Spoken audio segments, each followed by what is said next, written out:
এই দেখো বেসনটা গুলে নিচ্ছি, পেঁয়াজ কুচিয়ে নিয়েছি, পকোড়ি বানাবো ছোট ছোট করে। আমার বর আজকে খেয়ে যাবে মুড়ি দিয়ে।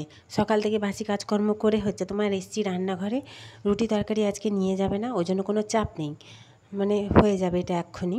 আর মেয়ে তো খায় না, ছেড়ে দাও, নিজে খাবো একটুখানি যদি থাকে। গুড মর্নিং সবাইকে, কেমন আছো তোমরা সবাই? আশা করছি সবাই ভালো আছো, আমিও ভালোই আছি।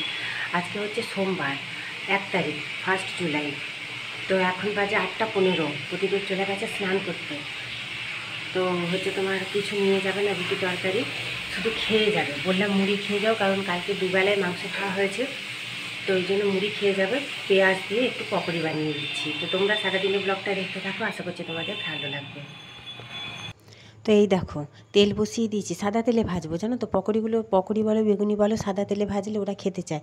সর্ষের তেলে ভাজলে না আমার মেয়ে বলে মা কেমন কেমন একটু গন্ধ ছাড়ে, সর্ষের তেলের ঝাঁঝটাও খুব একটা ভালোবাসে না, ওই জন্য বলে মা সাদা তেলে ভাজবে। আমার পতিদেবও তাই। তো যাই হোক, এই যে পকোড়িগুলো করে নিই। কে কে আমার মতন এরকম পকোড়ি বানাও জানিও। আমি এরকম ছোটো ছোটোই বানাই, বড়ি ভাজার মতন।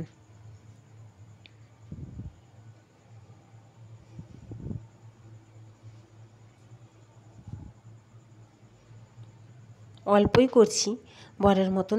2টো পেঁয়াজ দিয়েছি ছোটো ছোটো করে।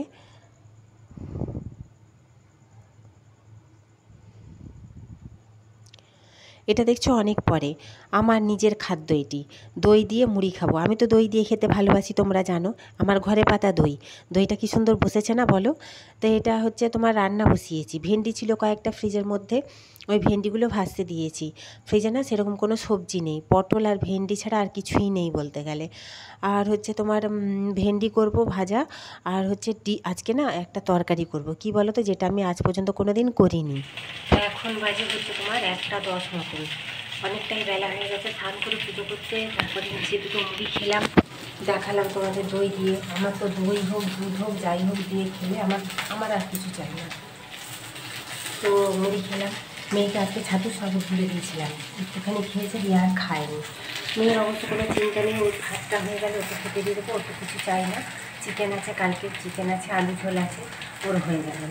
তো তোমার এখন এত বেলা হয়ে গেছে। আর তারপরে কী বলো তো, সবজি সেরকম ফ্রিজে কিছু নেই, বাজার তো পাঠানো হয়নি, একবারে মাসের শেষ, আজকে 1 তারিখ, এখনও পেমেন্ট ঢোকেনি। তো বাজার এখন, আজকে তো বাজারের জন্য যায়নি, দেখা যাক কালকে যাবে কিনা। বাজার সেরকম কিছুই নেই, শুধু কয়েকটা ভেন্ডি ছিল, ভেন্ডিগুলো ভাজতে দিয়েছি। পটল আছে কটা, পটলের আর কী করবো, আলু পটলের তরকারি করলে এরা খেতে চায় না। খাবো তো আমি আর আমার বর, মেয়ের তো চিকেন আছে বললাম তোমাদের। তো তোমার ভেন্ডিটা ভেজে নিচ্ছি। 2টো ডিম আছে, ডিম দুটোকে না ভাজবো, ভেজে পিস পিস করে কেটে আলু দিয়ে তরকারি করবো ভাবছি দুজনের জন্য। কোনো দিন করিনি আমি, আজকে প্রথম করি। তো যাই হোক, তবুও কী বলো তো, একটা মানে কী বলবো, নিজের অভিজ্ঞতা দিয়ে বলছি তোমাদের। নিজের রোজগারে যদি নুন ভাত ডাল ভাতও খাই, সেটা যেন অমৃত মনে হয়। এখন এই পরিস্থিতিতে, এই সময়ে, এই বয়সে এসে বুঝতে পারছি। এটা যদি আরও 17-18 বছর আগে বুঝতে পারতাম, হয়তো এই দিনগুলো আমাকে দেখতে হতো না। আবার কী বলো তো, আমার ম্যাচুরিটিটা এসছে অনেক দেরিতে। আর তারপরে ছোটো বয়সে সংসারে বিয়ে করে এসেছি, তখন যে যেমন পেরেছে আমাকে ঠেসে নিয়েছে, বুঝতে পারছো, সংসারটা পিছিয়ে নিয়েছে আমাকে। তারপরে বয়ের রোজগার ছিল না তখন, বড় তো আমারই বয়সী, আমরা একই সাথে পড়তাম।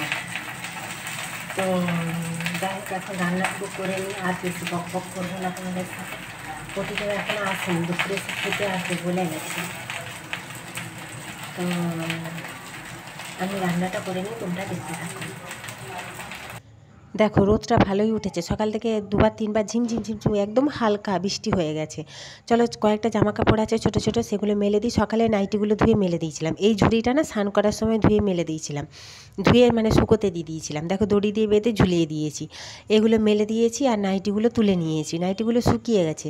সেই 7:30টায় কেচেছি সকালবেলা নাইটি। এই দেখো এগুলো শুকিয়ে গেছে, এগুলো নিয়ে চলে যাব। ভালোই রোদ বেরিয়েছে এত বেলায় জানো। ওই তো। আর এই বরের হাফ প্যান্টটা এখানেই মেলা আছে, থাক। মাঝে মাঝে তো হালকা হালকা ঝিরিঝিরি বৃষ্টি পড়ছে, ওই জন্য এখানেই থাক। আর দেখো জবা গাছটায় কী সুন্দর সুন্দর পাতা গজিয়েছে দেখছো। জবা গাছটায় একটু যদি গোবরের সার দিতে পারতাম আরও ভালো হতো জানো তো। দেখি যদি জোগাড় করতে পারি তো। এই দেখো দুটো ডিমকে একসাথে ভাজতে দিয়েছি, পেঁয়াজ দিইনি কিন্তু ডিমটায় নুন হলুদ দিয়ে লঙ্কা গুঁড়ো দিয়ে ভাজতে দিয়েছি তেলে। ভেজে না পিস পিস করে টুকরো করে নেবো, দিয়ে আলু ভেজে তোমার হচ্ছে অল্প গুঁড়ো মশলা দিয়ে পেঁয়াজ কুচি দিয়ে তরকারি করব। কারণ বললামই তোমাদের আজকে আমার সবজি ফ্রিজে কিছুই নেই। আর ভাত উপর দিয়ে দিয়েছি, ওই যে আলুটা কেটে নিয়েছি, ভেন্ডি ভাজা হয়ে গেছে আমার। কে কে আমার মতন এরকম, আমি প্রায়ই দেখি জানো তো অনেককে ব্লগে যে এরকম করে তরকারি করে। অবশ্য আগে প্রায় আজ 7-8 বছর আগে কিন্তু রাত্রে এরকম রুটি দিয়ে আমাদের তরকারি হতো। এই জলটার মধ্যে হচ্ছে নুন হলুদ গুঁড়ো লঙ্কা গুঁড়ো সমস্ত জিরে গুঁড়ো সব কিছু দিয়ে গুলে নিয়েছি, এটা দিয়ে দেবো। পেঁয়াজটা ভাজা ভাজা হয়ে গেছে, এর মধ্যে দিয়ে দেবো এই জলটা। এই দেখো তরকারি আমার হয়ে এসছে। আর এই যে চিকেনটা গরম করছি, এতটা চিকেন মেয়ে খাবে না, ওর বাবা একটু খাবে, কিন্তু কি বলো তো ওর বাবাকে দিতে না আমার ভয় লাগে। কালকে 2 বেলা ধরে চিকেন খেয়েছে জানো, আর শরীরটা তো ভালো নেই। বেসিনের পাইপটা এত জ্বালাচ্ছে না, জামা কাপড় ছাড়াও হয়ে গেছে আমার, নাইটি ছাড়া সমস্ত মোছা ধোয়া, যে বাসন কুসন ধোয়া সব হয়ে গেছে, দেখেছো হাতটা টেনে আটকে সব ধোয়া মাজা করা হয়ে গেছে। নিচে আনাজ খোসা তুলে মুছিয়ে দিয়েছি, দেখেছো। তো তোমার হচ্ছে কী বলে বেসিনের পাইপটা এমন জ্বালাচ্ছে, তো যে এই মাসখানেক কি বছরখানেক হলো, না বছরখানেক হয়নি এখনো, মাসখানেক 7-8 মাস আগে বেসিনের পাইপটা, এই যে নিচের পাইপটা দেখেছো, এই দেখো এই যে নিচের গ্রিন কালারের এই যে পাইপটা, এই পাইপটা হচ্ছে তোমার যাচ্ছে ভেতর দিয়ে, বুঝতে পারছো। চলো তোমাদের বাইরে দেখাচ্ছি। ওই পাইপটা একদম বড় পর্যন্ত পায়নি, বাইরে পর্যন্ত, বুঝলে, যার জন্য ওইখানটা আবার জয়েন্ট হয়েছে, জয়েন্টের ওখানে কানেক্টারটা সেটা ভেঙে গেছে। আজ হয়ে গেল 2 মাস মতো, সেটাকে ঠিক করাবো করে করে আর হয় না। কী বলো তো, রবিবার তো একদিনই থাকে যে আমার প্রতিদিন, আর তো থাকে না। এবার কে করাবে, হয় আমাকে যেতে হবে। এবার আমাকে যাওয়া মানে পুরোটা খুলে নিয়ে যেতে হবে, ওকেও নিয়ে যেতে হবে, তবুও যতটা বুঝতে পারবে আমি হয়তো বুঝতে পারবো না, আবার বলাটা ভুল কথা, যাওয়া হয়নি ওরকম, এটা ওটা সেটার জন্য যাওয়া হয়নি। দেখাবো চলো। একটুতেই বেসিনে মানে কিছু ফেলার উপায় নেই, ফেললেই বেসিনে জাম হয়ে পাইপে আর জল যাবে না। সেটাকে খুলে এখন পরিষ্কার করলাম, পরিষ্কার করে ব্লিচিং দিয়ে ঘষে ঝাঁটালাম, জানো। মানে এত কাজের পরে এবার ওগুলো করা, ওগুলো বাড়তি কাজ আবার। চলো তোমাদের দেখাচ্ছি। তো কাজ বাজ সমস্ত হয়ে গেছে, দেখিয়ে দিই চলো। এই দেখো এই যে সবুজ পাইপটা, ওই যে রান্নাঘরের ভেতরে দেখলে ওটা এতটাই এসছে, এখানটা কানেক্টারটা লাগানো ছিল, ওই কানেক্টারটা না প্রায় মাস 2 হলো ভেঙে গেছে, মাস 2 বেশি হবে, দিয়ে এই পাইপটা জড়ানো ছিল। সেই কানেক্টারটাকে মানে লাগিয়ে নিয়ে আসা করাবো বলে ভুলেই যাই, জানো তো। ওই যে বললাম না সপ্তাহে 1 দিন থাকে প্রতিদেব, তাকে দিয়ে আর কত কাজ করাই সকালবেলা বলো। আর যেদিন ডিউটি থাকে সন্ধ্যেবেলা আস্তে আস্তে ওই দোকানগুলো আমাদের বাড়ির সামনেই, কিন্তু দোকানগুলো বন্ধ হয়ে যায়। দেখি এই রবিবার বরকে বলবো, নাহলে নিজেই যাব ভাবছি।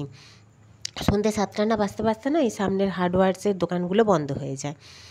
তো যাই হোক রোদটা ভালো বেরিয়েছে, কিন্তু এখন জামাকাপড় বাইরের কয়েকটা জামাকাপড় আছে তো ছোটোখাটো, আর মেয়ের জামাকাপড়গুলো ভেজাগুলো এখানেই মেলে দিয়েছি, কারণ মেয়ে তো স্নান করে নিজের রেগুলার ইউজের জামাকাপড়গুলো ও নিজেই কাচে, ওই জন্য ওগুলো এখানেই মেলে দিয়েছি। আর হচ্ছে একটু পরে যাব, ওর বাবা ঘুমিয়ে গেছে ঘরের মধ্যে, আমাকে বলল এখন তো 2:30 বাজে, আজকে না 2:30টার মধ্যে আমার খাওয়া দাওয়া ধোয়া মাজা সব হয়ে গেছে। এই কৌটোটা স্নান করার সময় এই কৌটোটাও ধুয়ে দিয়েছিলাম, দিয়ে এখানে উপর দিয়ে দিয়েছি। এই দেখো ওই জন্য হচ্ছে তোমার বর বললো যে এক কাজ করো, 3:30টার সময় আমাকে ডেকে দেবে, 3:30টার সময় উঠে ডিউটি যাবো। আমি ঠিক আছে। তো এখন যাব, আমি একটু শুয়ে পড়বো, জানো তো। তো আজকে তো সেরকম কিছু রান্না করিনি, ওই জন্য 2:30টার মধ্যে সমস্ত মাজা ধোয়া কমপ্লিট। Good evening. এখন বাজে 7:05 হয়ে গেছে, 7:05 হয়ে গেছে, 7টা ওই 7-8 হবে। মেয়েকে একটু কমপ্লেন তুলে এনে দিলাম, সন্ধ্যা দেওয়া হয়ে গেছে, চা খাবো না, ভালো লাগছে না, হালকা ঝিরিঝিরি বৃষ্টি পড়ছে বাইরে, একদম না পিঠটা সরে গেছে, দেখো দেখিনি এখনো। তো এই যে কমপ্লেনটা তুলে এনে দিলাম, খাক, আমি কয়েকটা জামা কাপড় আছে গুছাবো, তারপর ওর বাবা আসে, কী করবো দেখি রান্না। ধর এই দেখো ড্রয়িং করতে বসেছে, আমার মেয়ে না ড্রয়িং করতে ভালোবাসে, কিন্তু কি বলো তো একটু করছে একটু বসে আছে, ওই যে ফোনটাই হয়েছে যত কাল, ফোন ঘাঁটছে আর বসে আছে। বলছি ড্রয়িংটা কমপ্লিট করছিলি যখন করে নে, বলছে পড়বো পরে করবো দাঁড়াও। এই দেখো আলু ভাজতে এসেছি, মেয়ে বললো মা কী খাবো, মুড়ি খাবো, একটু আলু ভেজে দাও, ওই জন্য আলু ভাজবো চলে এসেছি, ওই যে আলু ভাজছি। তো বর এসে গেছে, বরকে বললাম একটু মুড়ি খাও আলু ভাজা দিয়ে, বলছে না খাবো না, ও তার খেলো না, আমি মেয়ের সাথে দুগাল খেয়েছি আর মেয়ে খেয়েছে। ও এই যে আলু ভাজা মুড়ি খেলো, ও আর রাত্রে কিছু খাবে না, সন্ধ্যাবেলা কিছু খেলে না ও আর রাত্রে কিছু খায় না, জানো তো। অবশ্য 7টা বেজে গেছে এখন, এই খেলে আর তো রাত্রে 10টার মধ্যে খাওয়া যায় না। তো যাই হোক, এটা দেখছো অনেক রাত্রে, প্রায় 9টা বেজে গেছে। রুটি করব, প্রতিদিনই বলে রুটি খাবো না। হ্যাঁ গো, রুটি না খেলে হয় বলো? ও রুটি খাওয়া অভ্যেস। ও আগে না 4 বেলা রুটি খেত, সকালে, টিফিনে, দুপুরে, সন্ধে, রাত্রে। প্রায় 9:30 বাজে। তো একজন এসেছিলো, তার সাথে একটু বকবক করলাম।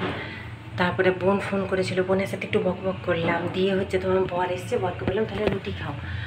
বলছে না, রুটি খাও না। আর প্রতিদিন রুটি না খেলে হয় বলো তো? তারপর হালকা হালকা ঝিমঝিম বৃষ্টি পড়ছিল। এমনিতেও রুটি খাওয়া অভ্যেস, মানে অ্যাকোয়াগার্ডটা লাগানো আছে। দিয়ে তোমার হচ্ছে রুটি করলাম কয়েকটা রুটি করে দিলাম। মাথাটায় শ্যাম্পু করেছি, চুলগুলো দেখো খাটরা হয়ে আছে। সন্ধ্যাবেলা মাথাটা আঁচড়েছি তাও। তো যাই হোক, হচ্ছে তোমার রুটি করে দিলাম। মেয়ে তো কিছু খাবে না, সেই যে সন্ধ্যাবেলা মুড়ি আলু ভাজা খেয়েছে, ও আর কিছু খাবে না। আর হচ্ছে আমি এখন ভাত খাবো। আমার সকালে ডিম আর আলুর তরকারি একটু আছে, ওইটা দিয়ে ভাত খেয়ে নেবো, এক গাল ভাত খাবো। তো যাই হোক, আজকের ভিডিওটা কেমন লাগলো তোমরা জানিও। সবাই ভালো থেকো, সুস্থ থেকো। আজকের ভিডিওটা এই পর্যন্তই। হ্যাঁ, আর হচ্ছে যদি ভালো লেগে থাকে একটু লাইক, কমেন্ট, সাবস্ক্রাইব করে দিও। তোমরা একটু সাপোর্ট করো, তোমাদেরকে বারবার প্রতিদিন বলছি একটু সাপোর্ট করো, তোমরা একটু পাশে থেকো। তো যাই হোক, টাটা, গুড নাইট সবাইকে।